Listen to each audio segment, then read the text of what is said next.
Le Seigneur, il nous met un mot à cœur, et puis on dit, Seigneur, ce que tu nous demandes de dire, là, eh bien, c'est, humainement parlant, Seigneur, je ne le ferai pas. De mes propres forces à moi, Seigneur, je ne le ferai pas. De mes capacités à moi, Seigneur, je ne veux pas le faire. Parce que je sais que ce que je vais dire, il y en a qui vont être d'accord. D'autres ne vont pas être d'accord.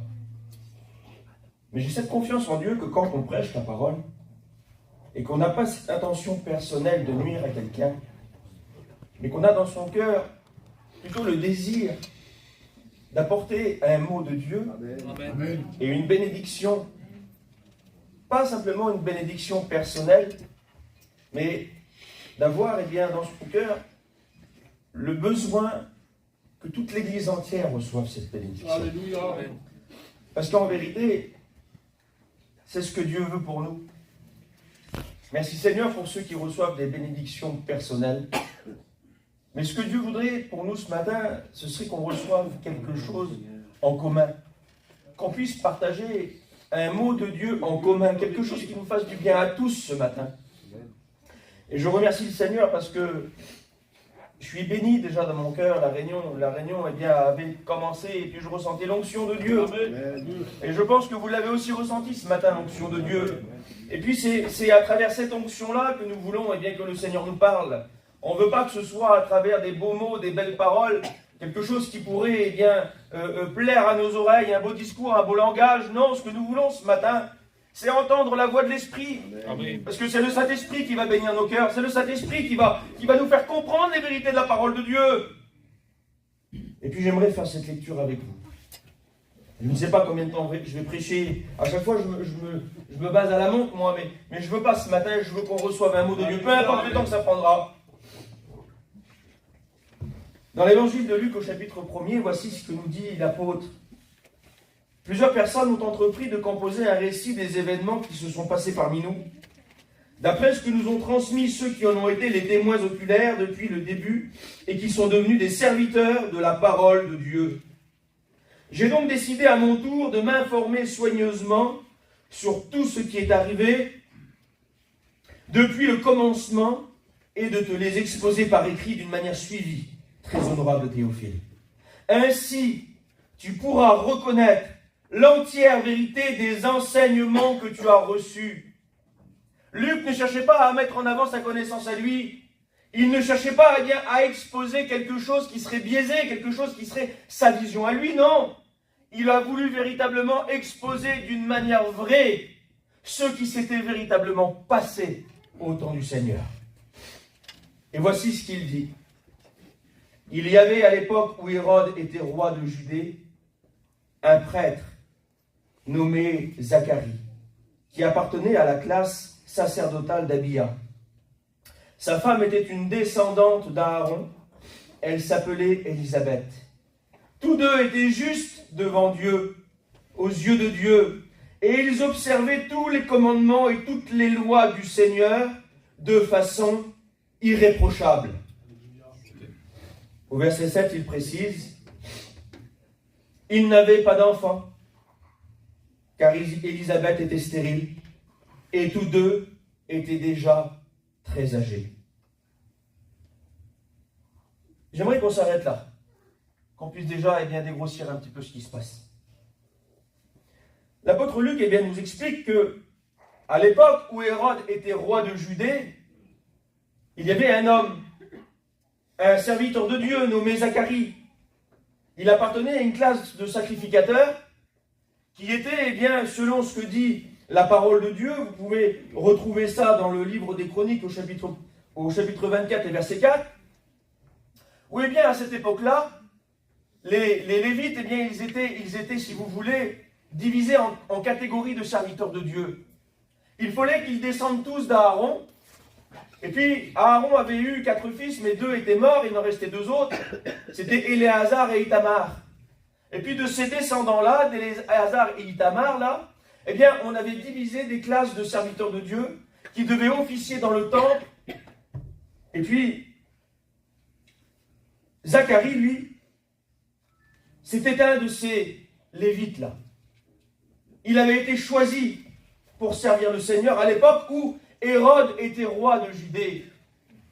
Et pourquoi l'apôtre Luc précise au temps où Hérode était roi de Judée? C'est parce que c'était un contexte difficile. Je regardais un petit peu le contexte historique quand j'ai préparé ce message. Et puis on se rend bien compte qu'il y avait des conflits à ce moment-là. Au moment où Zacharie faisait son office de serviteur de Dieu, il y avait des conflits politiques en Israël à ce moment-là. Et puis l'histoire nous le raconte. Je terminais de lire hier soir le 14e livre de Joseph Flavius qui explique tout dans les moindres détails. Qu'est-ce qui se passait à ce moment-là? Il y avait 2 hommes, 2 frères, 2 serviteurs de Dieu, on pourrait dire ça comme ça. Ils étaient des descendants aussi d'Aaron. Ils étaient prêtres également, en ligne directe du souverain sacrificateur Aaron. Et quand on regarde ce qui est écrit dans le livre des Chroniques, je vous l'ai dit tout à l'heure, on se rend compte que ceux qui faisaient partie de la lignée d'Aaron, étaient investis d'une certaine autorité par rapport au peuple. Ils étaient considérés comme des princes. Ils étaient considérés bien plus que des serviteurs de Dieu. On leur accordait la souveraineté dans la sacrificature. Et c'était parmi ces hommes-là qu'on choisissait le souverain sacrificateur. C'était pas n'importe qui, ces hommes-là. C'était des hommes irréprochables. C'était des hommes que le peuple mettait en haute estime. Et puis ces deux hommes-là, il y en a un qui s'appelait Jean Hyrcan.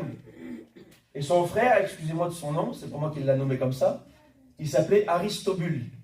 Tant pis pour lui, c'était son nom. Et puis sur ces deux frères-là, il y en avait un qui était attiré pour être grand prêtre, pour faire partie de ceux qui font office dans le temple et qui rentrent une fois par an dans le Saint des Saints pour offrir le sacrifice pour le peuple d'Israël. Et puis son frère, lui, Aristobule, lui, ce qu'il voulait, ce n'était pas devenir prêtre.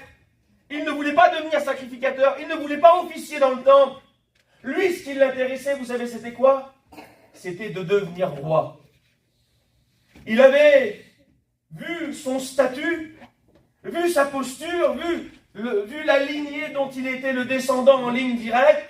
Il estimait qu'il devait devenir le roi d'Israël. Mais on ne peut pas servir de maître à la fois, vous comprenez? Soit on sert Dieu, ou soit on sert ses propres intérêts personnels. Et puis ces deux frères-là, vous savez ce qui va se passer? Ils n'ont pas réussi à s'entendre. Ils n'ont pas réussi à se mettre d'accord sur qui ferait quoi.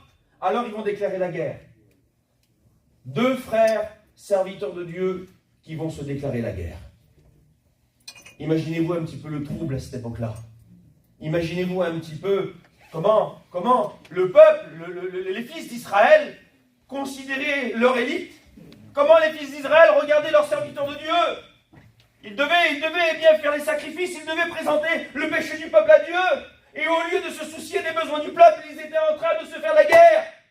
Ils étaient en train de se confronter mutuellement pour refaire. Parce qu'ils avaient des ambitions personnelles. Que Dieu nous en garde ce matin. Que dans notre cœur, nous ayons des ambitions personnelles qui mettraient à nuire le besoin du peuple. Parce que pourquoi? Quand on commence à engager une guerre fratricide, c'est comme ça que ça s'appelle, une guerre entre frères, c'est là où l'ennemi vient. Et c'est là où il y a une porte qui lui est ouverte. Parce que, pourquoi Hérode était devenu le roi de la Judée à ce moment-là? Parce que Hérode n'était pas de ligne royale. Hérode n'était pas un descendant de la souveraineté sacrificature. Non, il n'était pas un descendant d'Aaron, il n'avait rien à voir dans l'histoire. Qu'est-ce qui s'est passé? C'est que lui, son père, c'était un gouverneur de Judée. Un gouverneur de l'Idumée. Et cette contrée-là, elle est voisine de la Palestine. Et puis son père, à Hérode, lui, il avait été mis en place par les Romains. Parce que c'était un homme de guerre, un homme militaire. Et vous savez ce qui s'est passé? Jean Hyrcan, celui qui voulait devenir souverain sacrificateur, n'a pas voulu se salir les mains. Il a engagé cet homme, le père d'Hérode, qui s'appelait Antipater. Il l'a engagé, vous savez pourquoi? Parce que c'était un habile chef militaire. Il ne voulait pas se salir les mains, lui. Il voulait garder cette aura spirituelle aux yeux du peuple. Il voulait que le peuple continue de le regarder comme un souverain sacrificateur. Mais on ne peut pas devenir souverain sacrificateur si on engage une guerre, si on fait couler le sang. On est désapprouvé tout de suite de Dieu si on fait ça, vous comprenez? Et donc il a engagé cet homme. Mais vous l'avez bien compris, quand on utilise la fraude, la ruse, la roublardise, que sais-je encore, pour arriver à ses fins, on ouvre une porte au diable. On ouvre une porte au diable au sein du peuple de Dieu. Et cet homme, Antipater et son fils Hérode, qu'est-ce qu'ils ont fait? Militairement parlant, ils ont pris le contrôle. Ils ont pris le contrôle de la Judée. Ils en sont devenus les maîtres. Et une fois qu'un homme prend de l'ampleur, militairement parlant, il lui suffit de plus grand-chose pour accéder au trône. Et alors, je vous passe toute la lecture du chapitre 14 des Antiquités juives de Joseph Flavius. Ça prend pas mal de temps de lecture.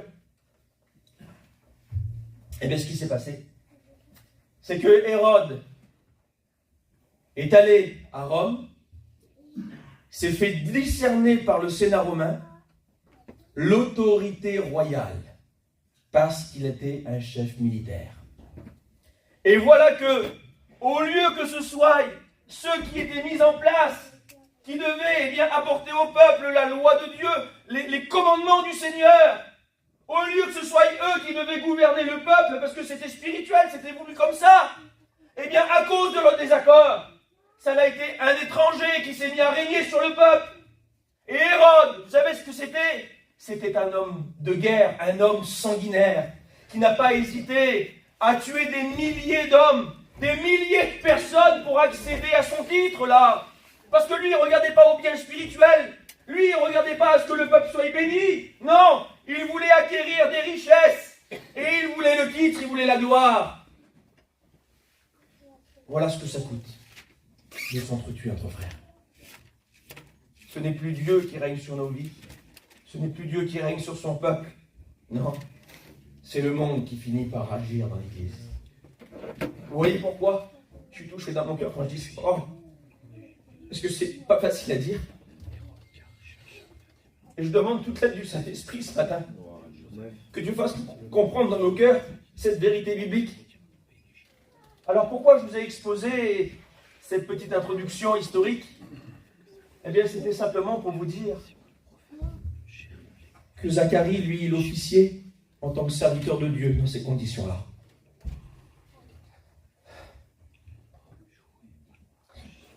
Et quand on regarde, eh bien, Zacharie et son épouse Élisabeth, qu'est-ce que nous dit la Bible? Est-ce que la Bible nous dit que Zacharie et Élisabeth se sont révoltés? Est-ce qu'ils ont levé le poing contre Dieu en disant « Regarde dans quelles conditions je te sers. Regarde Seigneur, eh bien, j'ai du mal à accomplir mon service dans le temple parce que regarde, un homme qui est demi-juif, qui est contraire à tout ce que toi tu nous enseignes dans ta parole, eh bien il nous gouverne. Et il nous impose des choses qu'on ne doit pas accepter. On ne voit pas Zacharie se plaindre. On voit Zacharie, eh bien, regardez ce que dit la parole de Dieu. Lui et sa femme étaient des descendants d'Aaron. Tous deux étaient justes aux yeux de Dieu et observaient tous les commandements et toutes les lois du Seigneur de façon irréprochable. Ça veut dire qu'on n'a pas d'excuses. Ça veut dire que même si autour de nous, il y a plein de choses qui ne vont pas, même si, eh bien, dans le contexte proche, là, autour de nous, dans nos églises, allez, tant pis, je dis le mot, il y a des contextes qui ne sont pas favorables au service de Dieu. La Bible me dit qu'on peut quand même être juste et servir Dieu de tout son cœur. Amen. Je ne peux pas me servir, moi. Je ne peux pas me servir, moi, d'un prétexte pour justifier mon attitude qui ne serait pas spirituelle, en disant, Seigneur, si je ne suis pas béni, si je n'arrive pas eh bien, à manifester de bonnes choses dans ma vie chrétienne, c'est à cause de tout ce qui se passe autour de moi. La Bible me prouve que si, tu peux. Parce que la vie chrétienne, c'est personnel. Alléluia. Gloire à Dieu. La vie chrétienne, c'est entre moi et Dieu. Et nous ne devons jamais oublier ça, frères et sœurs. Ce que Dieu me demande à moi sera peut-être différent de ce que Dieu demande à vos frères devant. Et de ce que Dieu demandera à une sœur de l'assemblée. Peu importe quelle sera la tâche que Dieu nous assigne, du moment que ce n'est pas poussé par des ambitions personnelles. Vous savez, la Bible dit que Zacharie et Élisabeth, ils n'avaient pas d'enfants. Alors, non seulement ils étaient obligés de servir Dieu dans un contexte qui n'était pas du tout favorable, mais en plus, ils avaient des problèmes personnels à gérer. Et parfois, nous, on a du mal à faire tout ça en même temps. On a du mal à gérer ce qui se passe à l'extérieur. On a du mal à faire notre service pour Dieu. Et en même temps, il faut gérer nos problèmes personnels. J'aimerais vous dire que leur exemple à eux nous prouve qu'on le peut aussi. Donc, c'est pas non plus quelque chose qu'on doit mettre en avant quand on se présente devant Dieu. On ne doit pas dire au Seigneur, tu vois mes problèmes, tu vois tout ce qui se passe. Non, parce que ce foyer-là de serviteurs de Dieu nous le prouve, que même leurs problèmes personnels, ils n'avaient pas d'enfants et ils étaient très âgés. Ça veut dire que toute leur vie entière, ils avaient espéré pour que Dieu leur donne un enfant, et ils n'avaient pas reçu la réponse à leur prière. Alors, Seigneur, je peux me décourager, moi? Il y a combien d'années que je te demande quelque chose? Il y a combien d'années que je suis dans le problème, qu'autour de moi, tout s'écroule?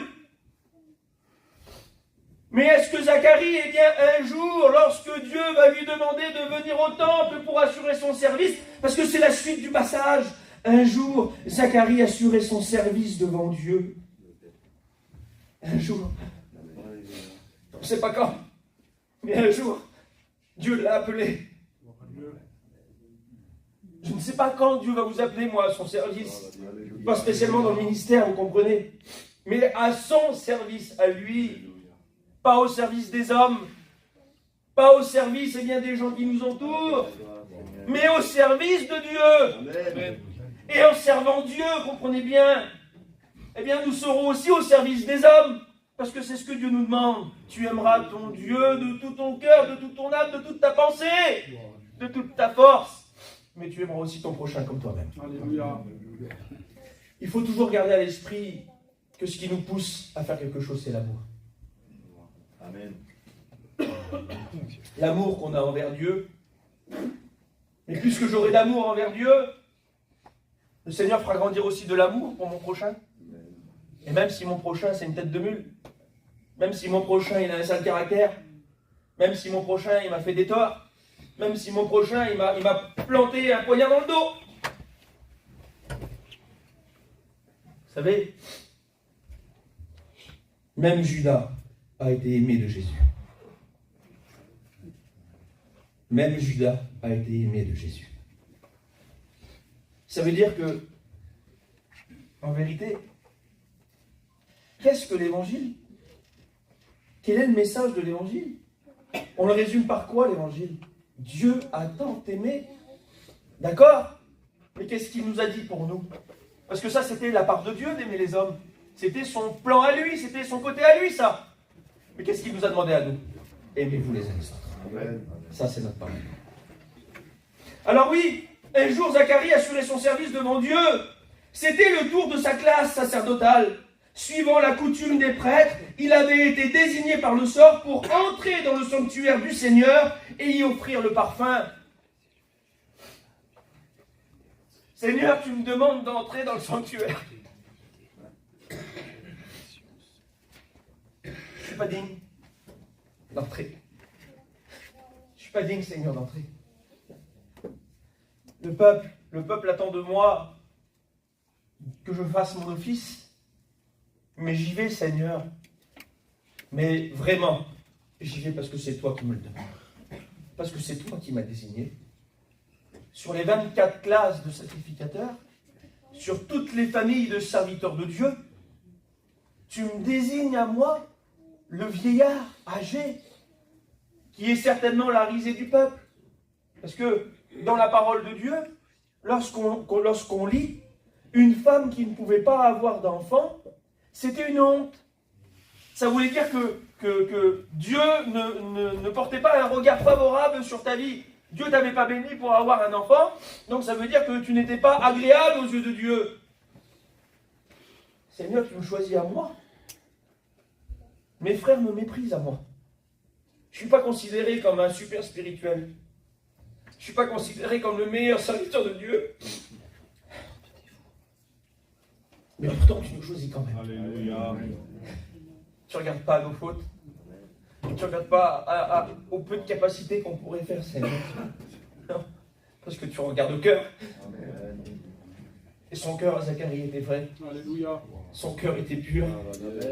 Aucune fraude, aucun sentiment d'injustice en ton cœur. Aucun sentiment de reproche envers Dieu. Mais simplement accepter son sort. Parce qu'il avait été tiré par le sort. Alors, quand il se présente, à l'heure de l'offrande, il y avait à ce moment-là, si vous voulez, 2 fois par jour, une présentation d'offrande à Dieu. le temple avait été détruit, frères et sœurs. Il avait dû être reconstruit vite fait, sous Esdras et Néhémie. Mais quand il avait été reconstruit, il n'était plus aux mêmes dimensions que le temple de Salomon. Et quand Hérode avait pris le pouvoir en Judée, ce qui s'est passé, c'est que, comme je vous l'ai expliqué, il n'était pas légitime. Et puis, la descendance d'Aaron, si vous voulez, il y avait plein de sacrificateurs qui étaient là. Puis il avait peur, si vous voulez, que parmi ces sacrificateurs-là, il y en avait un qui réclamait le titre de roi. Il était en droit de le réclamer en plus. Alors, pour plaire aux hommes, pour plaire à ceux qui gouvernaient, il va dire, je vais rénover le temple. Ah, qu'est-ce qu'il n'avait pas dit là? Je trouve que le temple, il lui manque 60 coudées, ça fait 30 mètres. Donc lui-même, il va dire, moi je veux que le temple soit rénové, mais je veux qu'il fasse plus de 30 mètres de haut. Et quand on lit l'histoire, la construction du temple en tout, elle va durer 82 ans. Au temps de Jésus, il y a un homme qui dit que ça faisait déjà 46 ans que le temple avait été monté. Mais au temps où Zacharie faisait son office dans le temple, les travaux, ça faisait déjà une vingtaine d'années que ça avait commencé. Donc le temple était vraiment bien construit. Mais dans ce temple-là, c'était plus le temple de Salomon, où il y avait tous les ustensiles, où il y avait tout. Il manquait des choses dans le temple à ce moment-là. Vous savez ce qui manquait? Il manquait l'arche d'alliance. Il manquait l'Urim et le Thummim. Il manquait l'huile sainte. Il manquait le feu sacré. Il manquait les tables de la loi. Il manquait le pot de manne. Et il manquait le bâton d'Aaron qui avait fleuri. Ah oui, il y avait un temple, il était beau. Ah oui, certainement qu'il était construit, avec la mentalité des Romains. Il était grand, il était beau, avec des pierres blanches, il était étincelant. Oui, c'est vrai, frères et sœurs. On peut avoir des beaux bâtiments. On peut avoir des salles et des églises les unes plus belles que les autres.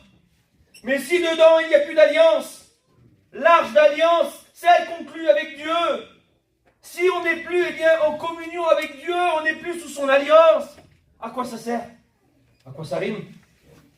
Si il n'y a plus l'Urim et le Thummim, ça c'était dont se servaient les sacrificateurs pour justement demander l'approbation de Dieu ou tirer au sort pour savoir quelle était la volonté de Dieu. Si on a une belle église mais qu'à l'intérieur il n'y a plus la volonté de Dieu, comment que ça marche? Donc s'il n'y a plus la volonté de Dieu, c'est la volonté de l'homme.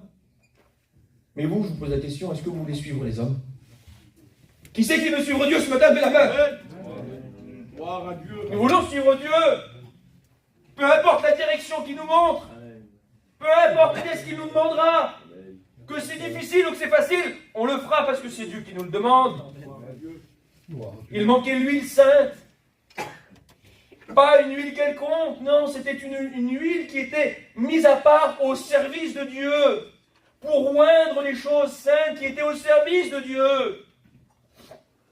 Et dans son église, on a besoin d'une huile sainte qui coule dans nos vies. On a besoin d'être mis à part. On a besoin, frères et sœurs, de se détourner de ce qui est devant nous dans les choses du monde pour se recentrer dans les choses de Dieu. Et c'est à partir du moment où on se dira en nous-mêmes, je veux me sanctifier, je veux me mettre à part. C'est à partir de ce moment-là que l'huile sainte pourra recouler sur nous. Tant qu'on aura un pied dans le monde et un pied dans l'église, on ne pourra pas être mis à part pour servir Dieu, c'est pas possible. Tant qu'on aura des ambitions personnelles et tant qu'on aura une volonté de se mettre en avant, Dieu ne peut pas verser sur nous une huile sainte, vous comprenez? Moi je veux avoir l'huile sainte. Écoutez, c'est pas, c'est pas une insulte de dire ça. Frère, sœur, c'est pas mal poli de dire que je veux être béni. On dirait qu'aujourd'hui, quelqu'un qui veut être béni, qui veut marcher dans la sanctification, on dirait que c'est un fou. On dirait qu'il se prend pour qui, lui, il veut faire mieux que nous. Mais non, c'est la Bible qui nous le demande. On est des chrétiens, on est des serviteurs de Dieu, on doit marcher dans la sanctification que le Seigneur nous demande. Vous êtes d'accord ou pas? Le feu sacré, il n'y était plus non plus. Ce feu sacré qui consumait tout ce qui n'était pas la gloire de Dieu. Ce feu du Saint-Esprit qui brûle dans notre cœur. Ce même feu qui brûle dans votre cœur comme il brûle dans le mien en ce moment. Qui me montre à moi eh bien, toutes les peines que je peux avoir eh bien, en tant que serviteur de Dieu. Mais vous savez, quand Dieu allume un feu, personne ne peut l'éteindre. Certains ont voulu allumer un feu. Les deux fils d'Aaron, ceux que je vous ai dit tout à l'heure, il y en avait deux qui étaient vivants, deux qui étaient morts. Nadab et Abihu. Ils ont voulu apporter un feu étranger sur l'autel de Dieu. Le feu sacré de Dieu est descendu du ciel pour les consumer. Malheur, je vous le dis moi. Malheur à celui qui voudrait apporter un feu étranger dans l'église du Seigneur. Il prendrait le risque de se voir consumé par Dieu. C'est l'Ancien Testament, Eric, c'est l'Ancien Testament. Fou. Fou, oui. Regardez Ananias et Saphira. C'est le Nouveau Testament et pourtant Dieu est capable de sanctionner. Dieu est capable d'intervenir. Alors je vous mets en garde, l'Église du Seigneur. Prenez bien garde. Avec quel feu? Qu'est-ce qui vous anime quand vous venez dans l'Église? Prenons garde avec quel feu qu'on vient dans l'Église. Est-ce qu'il est allumé par Dieu? Ou est-ce qu'il est allumé par nous-mêmes?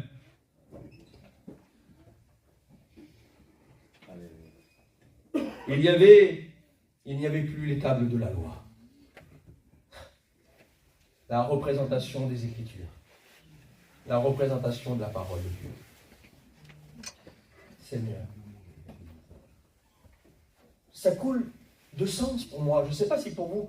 Moi, j'ai un esprit qui fonctionne selon la logique. Hein, vous me connaissez maintenant? J'ai un esprit qui est assez logique, moi. Il n'y a plus d'alliance. Il n'y a plus de volonté de Dieu. Il n'y a plus d'huile sainte. Il n'y a plus de feu sacré. Ben forcément qu'il n'y a plus de parole de Dieu. Parce que dès le départ, on ne veut pas marcher selon ce que Dieu veut. Donc à un moment donné, la parole de Dieu, on la met de côté. À un moment donné, on ne se soumet plus à la parole de Dieu. On peut être capable de la réciter par cœur. On peut être capable eh bien, de la définir dans tous les sens que vous voulez. En hébreu, en grec, en latin, c'est comme vous voulez. Hein. Vous me ferez votre liste et puis on va décortiquer ensemble si vous voulez. Il n'y a pas de problème. Mais le message de la Bible, béni soit Dieu si on est capable de les décortiquer dans toutes les langues. Mais si on n'est pas capable de la mettre en pratique, ça sert à quoi? Aimez-vous les uns les autres, j'ai dit tout à l'heure. Ah oui, en grec, on peut le définir, en hébreu, on peut le sortir, ce que vous voulez. Mais si quand je vois mon frère en face de moi, au lieu de l'aimer, j'ai envie de le trucider. Je sais pas moi. Eh ben, écoutez. Ben, vos mystères alors, hein. Alors oui, il n'y avait plus les tables de la loi. Il n'y avait plus la manne non plus, le pot de manne. Celle qui avait nourri les Hébreux dans le désert. Il manquait la nourriture spirituelle. Quand il n'y a plus la parole, il n'y a plus la nourriture. C'est la parole, la nourriture. Donc forcément qu'on devient chétif quand on ne se nourrit plus. Mon oncle Mario, hein, mon petit cousin, il est là, le Martial.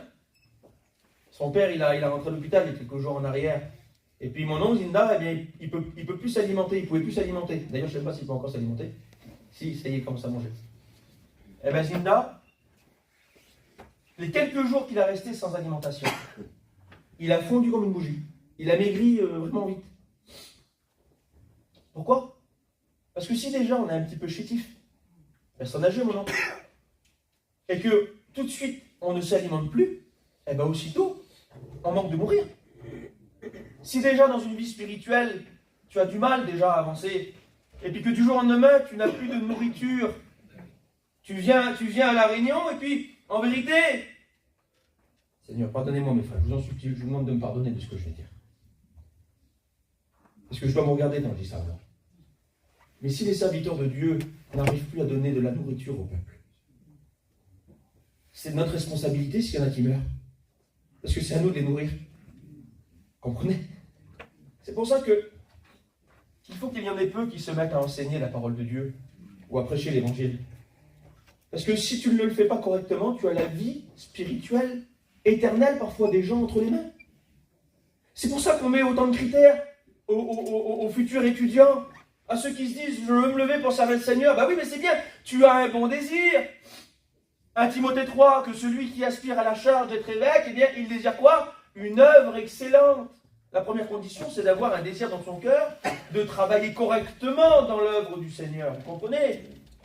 Mais dès le départ, il y en a qui montrent dans leur comportement que ce n'est pas un désir qui vient du ciel, que c'est un désir personnel. Alors tu vas vouloir prêcher des choses agréables si c'est personnel, parce que tu vas vouloir plaire à tout le monde. Tu ne vas pas être capable de dénoncer le péché, parfois quand le péché vit dans la vie de certaines personnes. Il faut être capable de le faire. Même parfois, écoutez, Paul a été capable de trouver Pierre en face pour lui dire qu'il ne marchait pas droit. Et ce n'était pas agréable de le faire pour lui, mais il était obligé de le faire, c'est selon ce qui est écrit. Alors si on a dans notre cœur le désir de servir Dieu, eh bien il faut déjà être animé de ces intentions-là. La nourriture pour le peuple, c'est primordial. C'est pour ça que je nous encourage tous, frères serviteurs de Dieu, même vous chrétiens, chrétiennes, plongez-vous dans les Écritures. Lisez la Bible. C'est elle qui nous nourrit. C'est bien que d'écouter des prédications sur YouTube, je ne suis pas contre, j'en écoute aussi moi, pour vous dire. Mais entre écouter une prédication et avoir en ligne directe le Père qui vous parle, c'est pas pareil. Quand je lis la Bible, moi c'est Dieu lui-même qui me parle à mon cœur. Vous comprenez? Alors, il manquait le bâton d'Aaron. Faut pas que je jette la montre. Faut pas. Le bâton d'Aaron qui avait fleuri, c'est le symbole de la vie. Un bâton avait été coupé d'un amandier. Il n'y avait plus rien dessus. Plus une fleur. Plus aucun fruit. Et puis un jour, il devait y avoir une sélection pour prouver que Dieu avait véritablement choisi la maison d'Aaron pour le service. On a mis des hommes en ligne comme ça, là, et on a posé chacun un bâton devant eux. Et le bâton qui allait fleurir, c'était le choix de Dieu. Le bâton d'Aaron se mit à fleurir. Et des amandes commencèrent à pousser dessus. Il était coupé. Un bout à mort, il était mort. La vie a ressurgi. Et il porta du fruit. Dans ce temple-là, il n'était plus ce bâton. Comment voulez-vous que la vie ressurgisse quand tous les critères n'y sont plus? On veut que l'Église, elle grandisse. On veut que nos familles se convertissent. Mais quand on entre dans le temple, quand on entre dans le sanctuaire, il n'y a plus rien. Il n'y a plus rien. Il n'y a qu'un homme qui est là, un simple serviteur de Dieu. Mais il n'y a plus rien pour travailler. Il n'y a plus rien pour plaire à Dieu. Vous pensez, Dieu est capable de bénir quand même. Mais vous pensez que c'est ce que Dieu veut pour nos vies? Moi, je ne le crois pas, frère et sœur. Moi, je voudrais écoutez, que l'Arche d'Alliance revienne, que la volonté de Dieu revienne, que l'huile sainte, elle revienne, que les tables de la loi reviennent, que le feu sacré revienne, que la manne, elle revienne et que la vie revienne. Est-ce que vous le voulez aussi? Amen. Eh bien, si nous le voulons, nous pourrons le faire. Alors oui, Zacharie est entré dans ce sanctuaire-là pour offrir son offrande 2 fois par jour, pas de problème. Et il était vrai. Il était vrai. Écoutez, à l'heure de l'offrande des parfums, toute la multitude du peuple se tenait en prière à l'extérieur. Et oui, pendant que les serviteurs de Dieu font leurs offices, le peuple est en attente de quelque chose. Le peuple attend. Le peuple attend la volonté de Dieu. Le peuple attend de ses serviteurs qu'il se passe quelque chose. Tout à coup, dit la parole de Dieu, tout à coup, un ange du Seigneur lui apparut, debout à la droite de l'autel des parfums. Quand Zacharie le vit, il en fut bouleversé et la peur s'empara de lui. Mais l'ange lui dit, n'aie pas peur, Zacharie, car Dieu a entendu ta prière. Alléluia. Ta femme Élisabeth te donnera un fils et tu l'appelleras Jean. Il sera pour toi un sujet d'une très grande joie et beaucoup de gens se réjouiront de sa naissance. Il sera grand aux yeux du Seigneur. Il ne boira ni vin ni boisson alcoolisée. Il sera rempli de l'Esprit Saint dès le sein maternel. Il ramènera beaucoup d'Israélites au Seigneur leur Dieu. Il accomplira sa mission sous le regard de Dieu avec l'esprit et la puissance d'Élie. Pour quoi faire? Pour être celui qu'on glorifie, pour être celui qui a la meilleure réputation, le super serviteur de Dieu? Non. Quelle sera sa tâche? Pour ramener ceux qui sont désobéissants, à penser comme des hommes justes et à former ainsi un peuple prêt pour le Seigneur. Gloire à Dieu. Que Dieu entende nos prières ce matin, comme il l'a entendu pour celle de Zacharie. Que Dieu fasse sortir du milieu de nous des hommes remplis de l'Esprit. Que Dieu fasse grandir au milieu de nous des hommes qui marchent devant les yeux du Seigneur et qui marchent d'une manière juste. Pourquoi faire? Pour devenir des grands souverains sacrificateurs. Parce que cet enfant qui devait naître, il devait s'appeler Jean. Vous savez, c'était lequel? C'était Jean-Baptiste. Jean-Baptiste aurait pu réclamer le trône de la sacrificature. Il était descendant d'Aaron. Et vous savez ce qu'il a fait? Il est parti au désert, habillé avec un petit paletot en poil de chameau, à manger du miel et des sauterelles. Lui qui aurait pu réclamer de devenir souverain sacrificateur. Pourquoi? Parce que le peuple avait besoin d'écouter quelque chose. Il ne voulait pas d'un souverain sacrificateur de plus. Il voulait un homme de Dieu. Et c'est dans le désert qu'on trouve les hommes de Dieu. Et quand Jean-Baptiste prêchait, qu'est-ce qu'il disait? Repentez-vous. Repentez-vous. Jean signifie, et c'est là où je fais un peu d'hébreu, Yohanan. Yo, c'est le nom de Dieu qui a été un petit peu comprimé. Hanan, c'est la grâce. C'est l'Éternel qui fait grâce. En envoyant des hommes de Dieu parmi son peuple, Dieu nous fera la grâce. Alléluia. Et l'homme de Dieu, qu'est-ce qu'il fait? Il dit, je suis le Messie. Quand tout le monde posait la question à Jean-Baptiste, es-tu le Messie? Mais non, je ne suis pas le Messie. Je ne suis même pas digne, moi, de délier le lacet de ses souliers. Je ne suis rien, moi.